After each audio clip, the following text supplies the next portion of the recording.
Hello, everyone, and welcome back to Daily English Talk. I am Cindy. And I am Dan. Today's episode is a little different. Instead of picking one big topic, we're going to tell you about things that actually happened to us this week. Real stories, real life.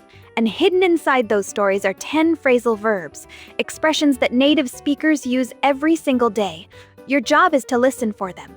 Don't worry, we'll explain every single one at the end. All right. Cindy, you go first. What happened to you this week? Okay, so you know I've been working on a new marketing campaign, right? Well, it almost didn't happen, and it's entirely my fault. Oh no, what did you do? So my boss asked me to prepare a presentation for a big client meeting, and what did I do? I put it off, day after day.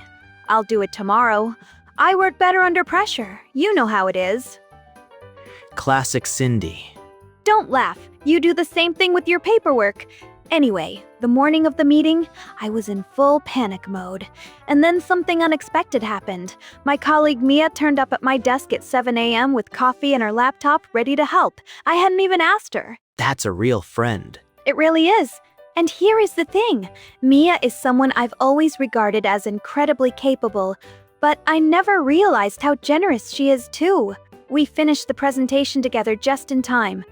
So how did it turn out? It turned out to be our best pitch of the year. The client loved it, my boss was thrilled, and I learned my lesson about procrastination. Probably. And about relying on good people around you. Exactly. I really rely on Mia more than I realized. I should tell her that more often. My week was equally chaotic, but in a very different way. So you know we've been planning a special charity dinner at the restaurant, a fundraiser for a local school's music program. Oh, right. How did that come about? Actually, it started because one of our regular customers came across an article about the school losing its funding. She brought it to me and said, "Dan, can we do something?" And I thought, why not? Food brings people together. I love that. So, what happened? Well, we invited 12 local chefs to take part in the dinner. Cook one course each, donate the proceeds. It sounded perfect on paper, but then, 3 days before the event, 2 chefs suddenly turned down our invitation. Last minute, no real explanation. That's so frustrating. What did you do?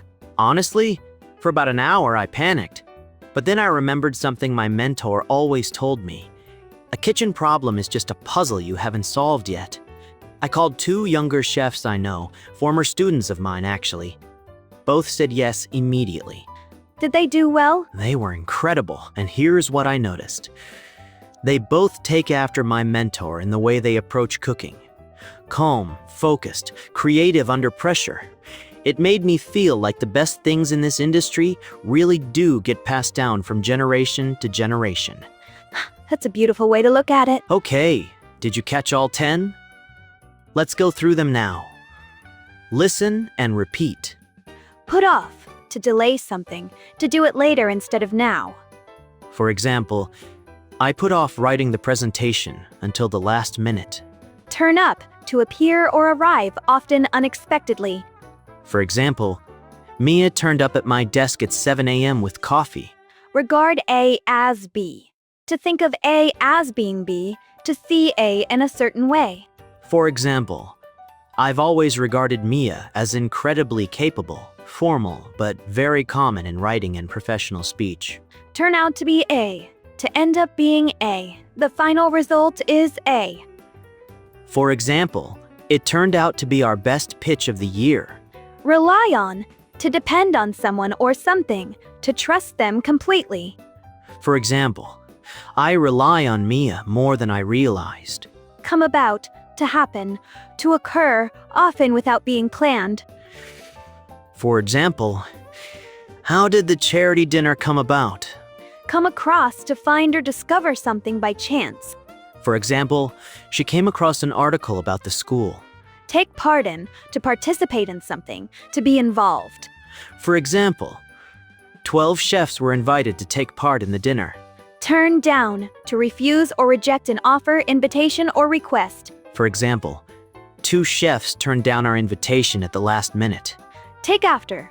To resemble someone, especially a family member or mentor, in personality or behavior.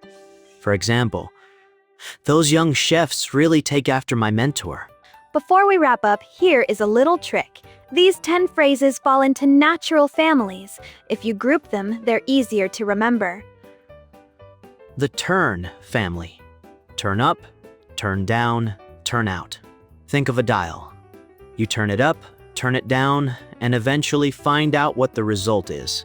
The come family, come about, come across, both involve something arriving, either a situation, come about, or a discovery, come across. The connection group. Take after, regard A as B, rely on. These are all about how we see and relate to other people. And the action pair. Put off, take part in. One is about avoiding something. The other is about doing it. They're almost opposites. Your challenge this week? Use at least 3 of today's phrases to describe something that happened to you recently. Write it in the comments or say it out loud to yourself. Here is the starter sentence if you need one. Something unexpected came about this week when... We can't wait to read your stories. The comments section is one of our favorite parts of this show. That's all for today. 10 phrasal verbs, 2 chaotic weeks, and hopefully a lot of useful English. Remember, phrasal verbs are not something you memorize. They're something you absorb through stories and context. So keep listening, keep noticing them in the wild. And keep practicing, consistently, kindly, 1 episode at a time. See you in the next one. Bye for now.